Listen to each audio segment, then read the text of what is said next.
Okay, uh, good morning. So today we are going to continue our study of 1D maps.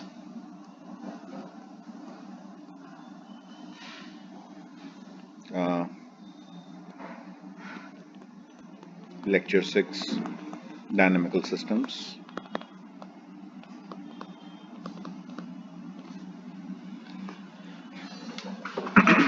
So let's start with some counting arguments. So in the last lecture,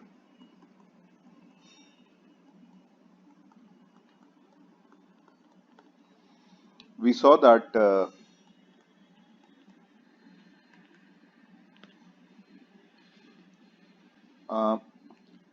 considering the tent map or the 2xn modulo 1 map,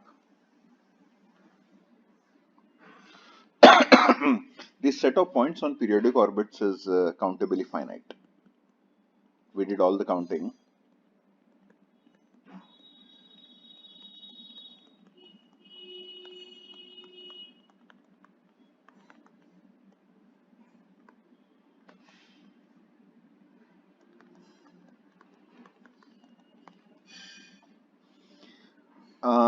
While we saw that the uh, cardinality of the 0-1 interval is uncountably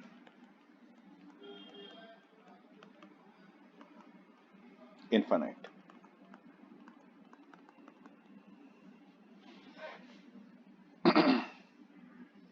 So, and that led us to conclude that periodic orbits or points on periodic orbits, I'll just call them periodic orbit points, are a measure 0 set in the interval 0 to 1. They are called as atypical.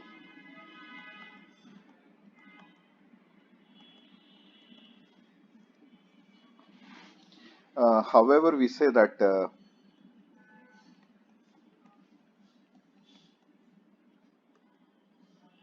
that the non-periodic orbits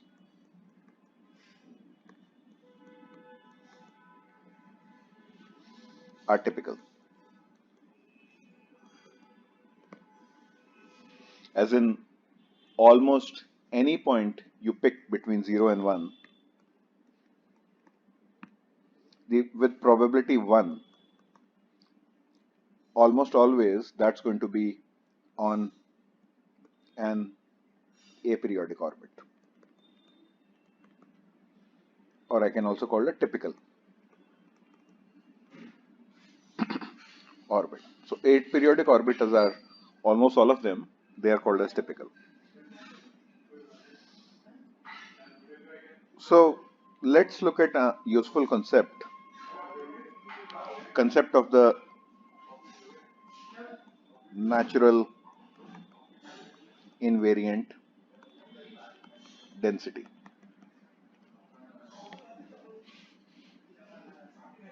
So what do? We divide the interval 0 1 into n. Let's say n is very large number of bins. So we divide them into bins. Let's say this bin that's the width of the one particular bin. And what do? We make histograms of the number of times a typical orbit. Remember, the typical orbit is an aperiodic orbit for the tent map and 2x modulo 1 map.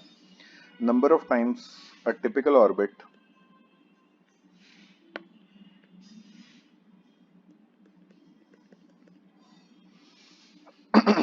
well, typical orbit is from a typical initial condition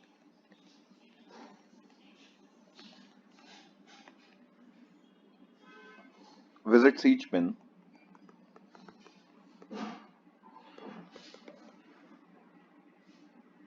So we have this interval 0, 1. We have divided it into bins.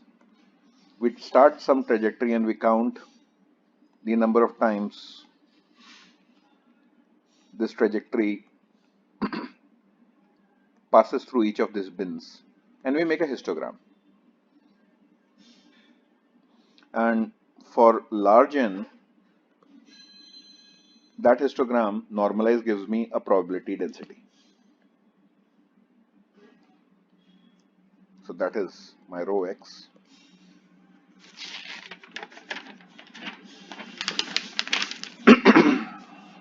So this rho x is called as the, if it exists, it's called as the natural invariant density. And let me call it the NID, the natural invariant density.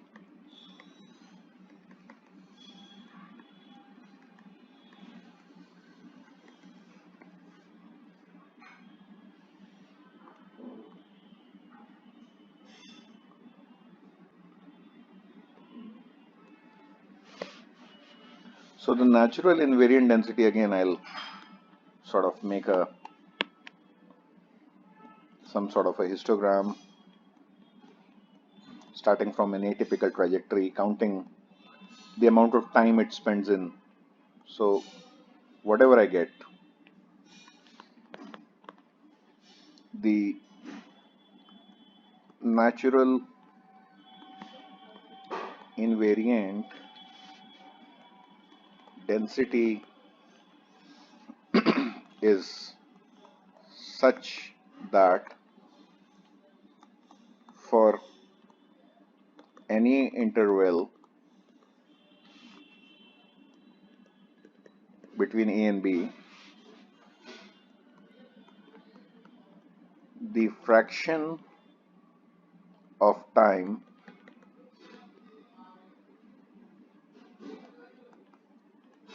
a typical orbit spends in the interval AB is given by the integral, this guy. We shall show that, for example, for the tent map and the 2x and modulo 1 map, rho x is equals to 1 in 0, 1. So we will show this soon, but what does it mean? It means that all intervals are, all these bins, starting from a typical trajectory and evolving it, let's say, till a very, very, very long time, all these bins are sort of visited equally frequently. We will show this, but that's just to give you an idea. So one can actually ask, before going into the nitty-gritties of the natural invariant density, what's the use of it? So see, roughly speaking, it's a very subtle point. What we have done is that we have taken a one particular trajectory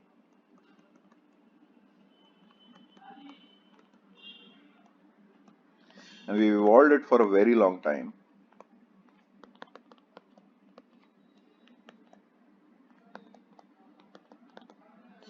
I would call one particular typical trajectory. and we've got some probability, some invariant density.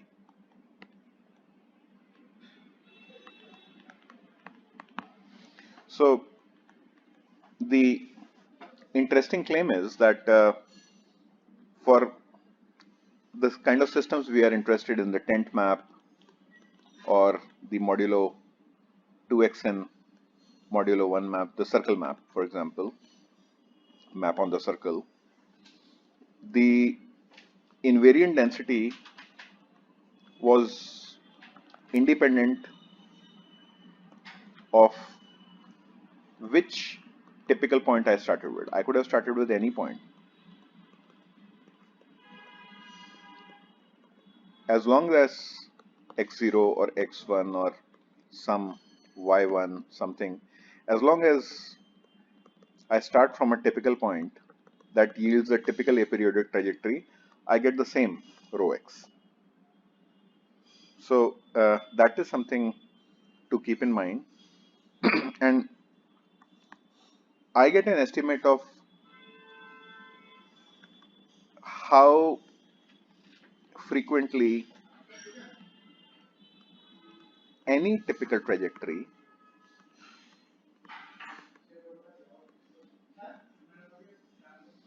uh, visits any of the bins. And that was given to me by my invariant measure, probability calculated through an invariant measure.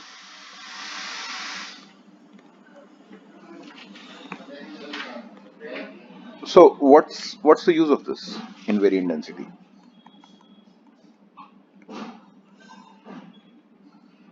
Natural invariant density. Well, it turns out I can take any function and I'm interested in the average value of that function from these trajectories. So this is again, I have a map like the tent map or the map on the circle for where this notion of an invariant density exists. So when I calculate this average, starting from any typical point,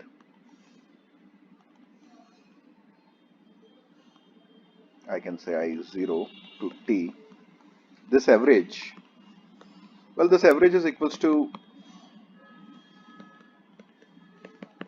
the average weighted by the natural measure or the natural invariant density.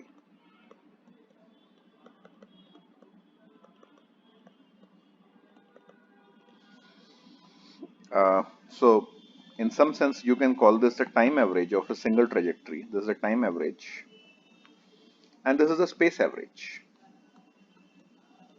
or the ensemble average. And this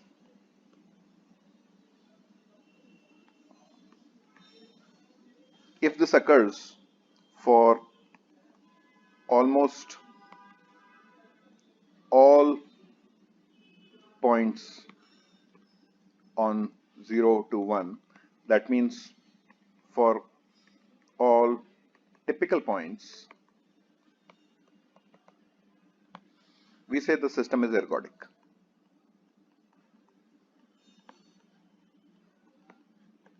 That's why in statistical mechanics, you can take a room, and the idea is that a set of molecules of the room go around the room, go through all the sections of the room with all sort of velocity, and if I track the time average, a very long time average of a few molecules, that's going to be give me the average value of all the molecules in the entire room.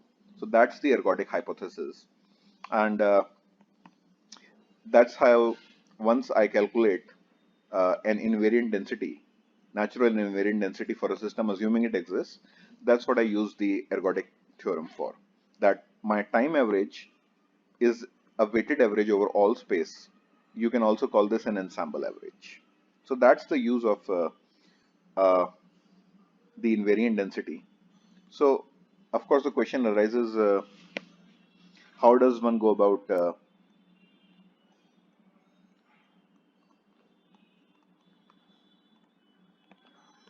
calculating rho x?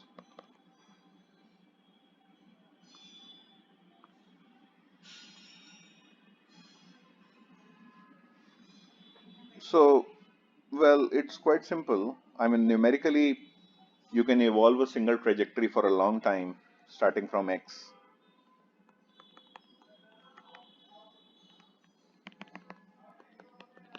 and make histograms and estimate it. Uh, we can have some analytical progress on it. Let's say you start with a large number of points.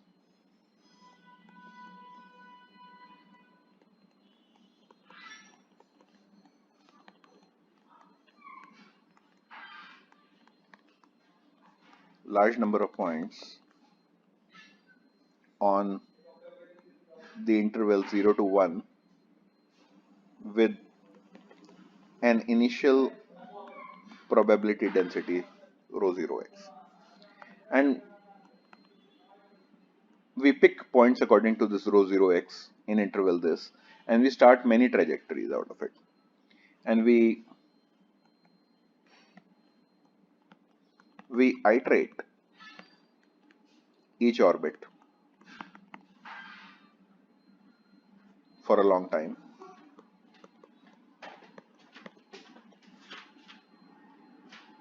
And again, we calculate. So rho x, we apply m, we get a rho 1x. We get a rho 1x by calculating again the number of bins or the trajectory frequents, many trajectory frequents or the histograms. We all do all that sort of process. And again, we again do it for rho 2x. So what's really happening is the following. We can have an equation. We are going to show this equation, but that's the idea.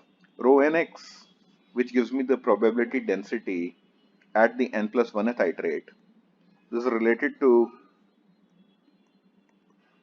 the density at the nth iterate by this equation. This is a delta function. And this is called as the Frobenius-Perron equation. That's in some sense the equation of motion for the probability density.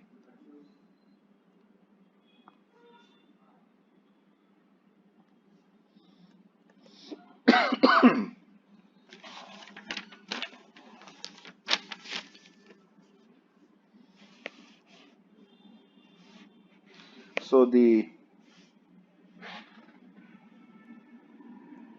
given the Frobenius-Perron equation,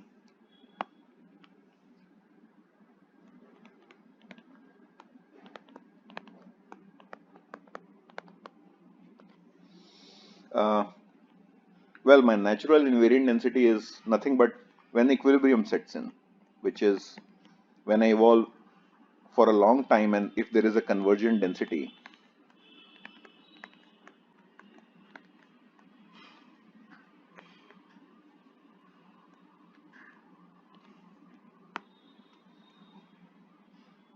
that gives me an equilibrium distribution that the density settles on something. I input rho y and I get the same function rho x back upon one more iterate of the map M. So first of all, let's see how one does go about deriving the Frobenius-Perron equation. Essentially, this equation is about the evolution of the density. So let me consider the map M, and I have y on the x-axis and the future iterate of the map such that my is equals to x is on the y-axis. And let's say I have the map can be shaped anyway. What do I notice? I notice that a particular point on the map, uh, dx on the y-axis, that is arising out of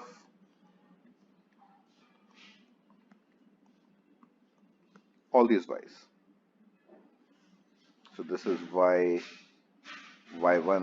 plus dy, this is y2, this is y3, this is y4.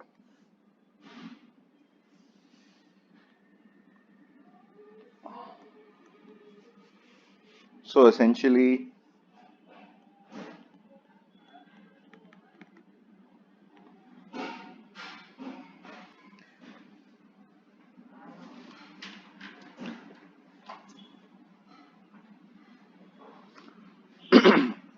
each of yi's, y1, y2, y3 and y4 maps to the same x.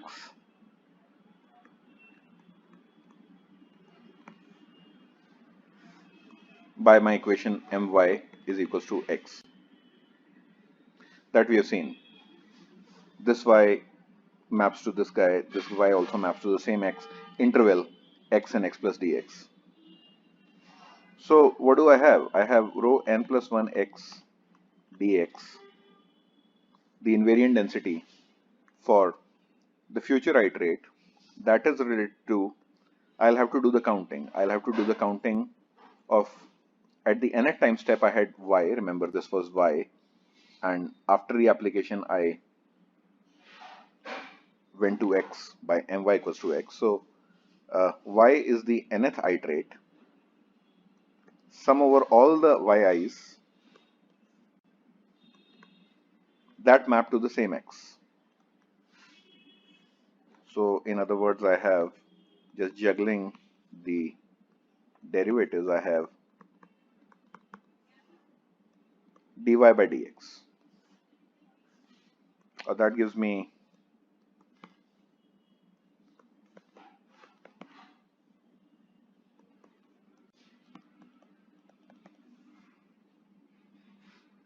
where I define my dy by dx as m dash y.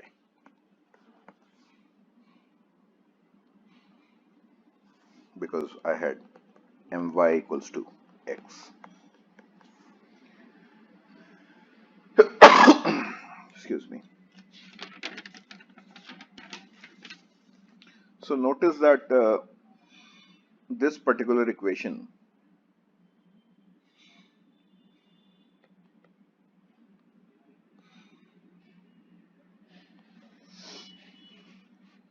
is nothing but my Frobenius-Perron equation.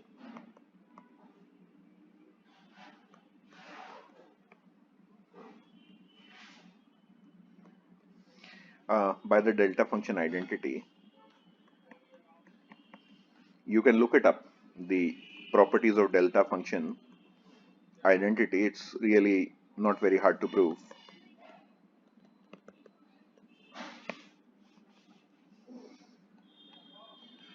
If I have a delta function that is evaluating the delta function of all the roots divided by the derivative of this particular function. So we look up this identity on Wikipedia. If I have a delta function of a function that is essentially evaluating that on all the roots of gx divided by the derivative of gx at all x0. So using the delta function identity, I'll get the equation for the invariant density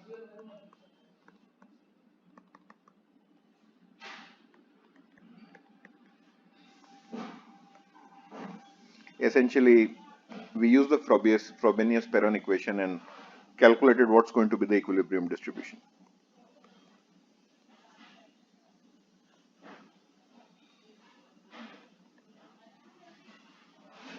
So let's see, if we play around with this, what does this give us for the tent map?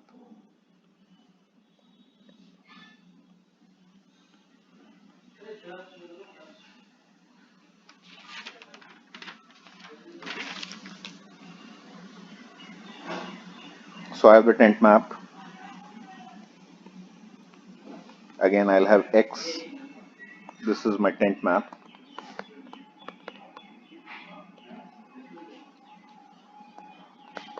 Essentially, it's this guy. This was half, this was 1, this was Y. And I have these two Y's.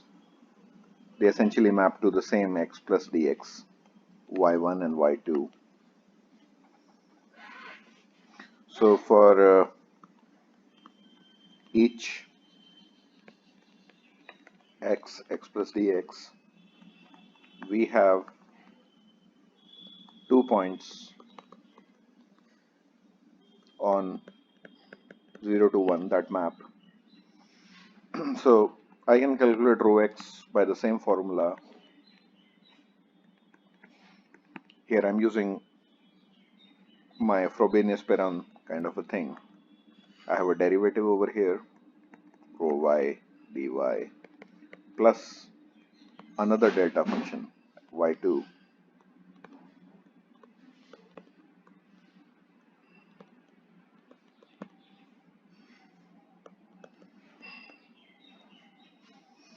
So that yields to me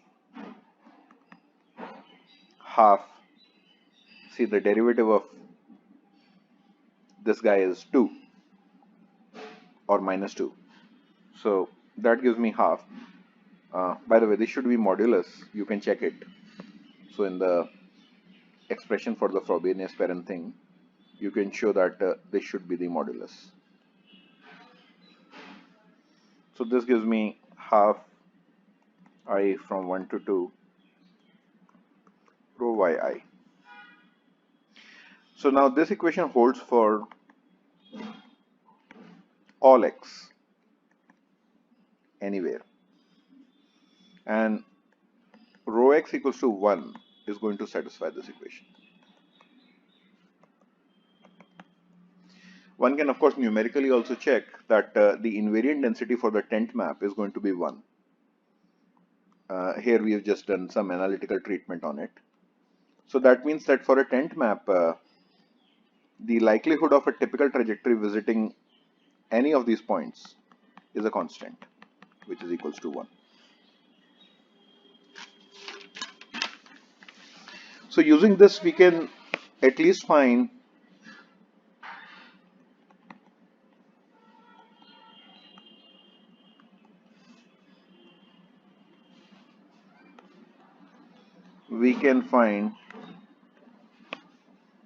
the invariant density for the logistic map,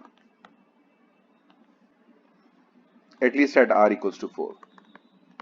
Why am I saying at r equals to 4? See, I had the logistic map, and I think our TA Dhruvo showed you in the class that if I make the substitution,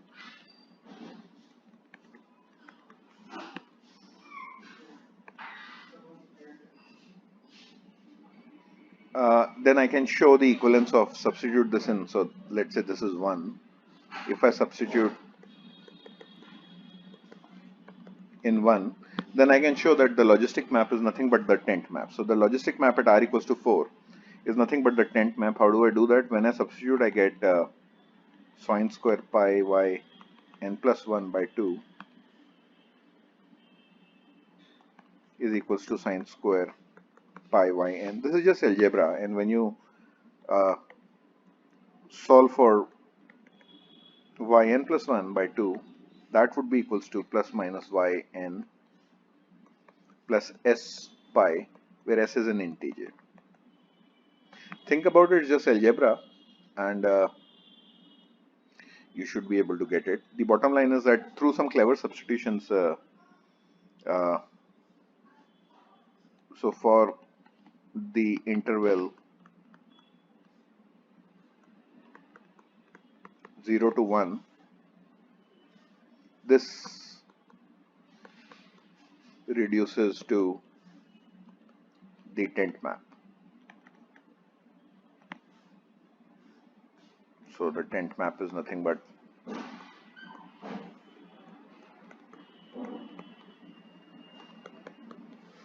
this guy,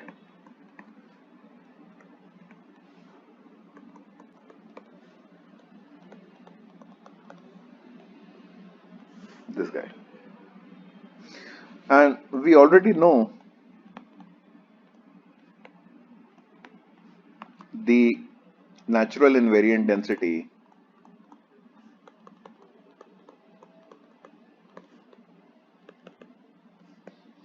for the tent map.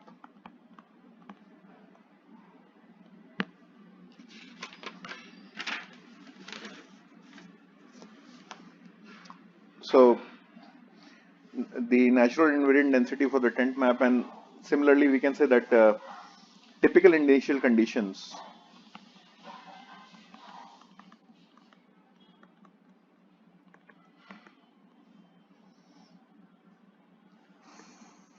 let's say typical conditions for the logistic map generate an invariant density rho x. Now, how is this rho x related to rho y, where rho tilde y, which was the invariant density for the tent map? Well, I should have rho x dx equals to rho y dy, simply because all these points y should map to all these points x by the relation which we were given by the substitution. So y plus dy for the tent map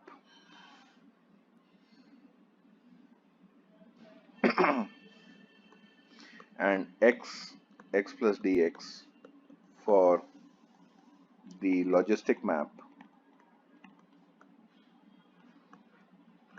after substitution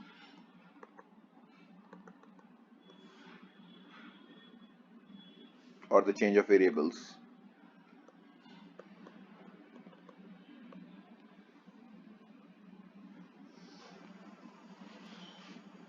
must be visited with the same frequency.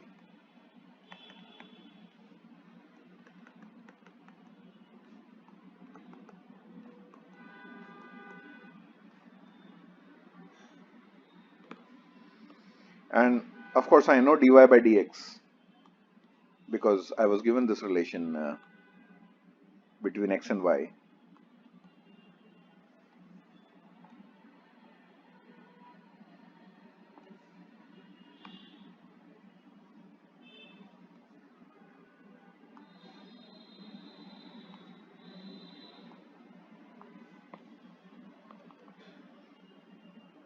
So using this guy and plugging in my relation here, I'll get, also knowing that rho tilde by was 1 and rho x dx was rho y dy, I get rho x as, this is just algebra, you can show it, x 1 minus x. So in other words, the natural invariant density for the logistic map is a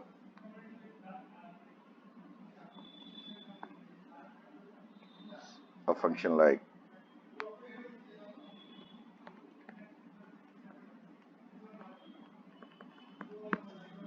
something like this.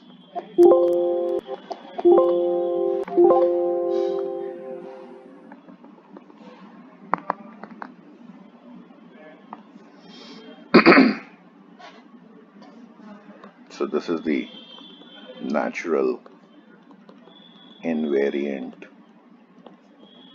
density for the logistic map at r equals to 4 for typical initial conditions.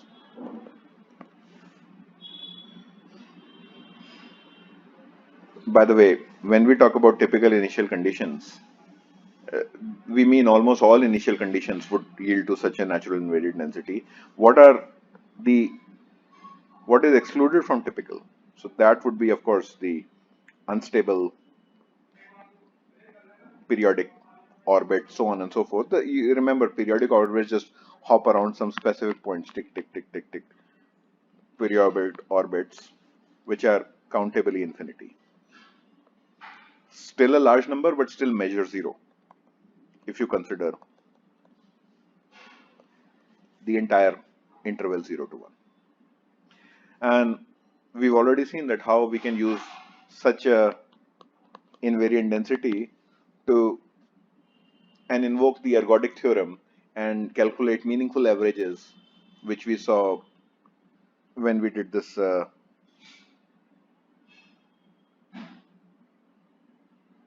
the ergodic theorem, when we calculated the time average and replaced it by the ensemble average, which is essentially the basis of a lot of thermodynamics. You see, a molecule in the room, when we say the temperature is the average kinetic energy of all molecules, or the average kinetic energy of a single molecule taken over a huge time interval.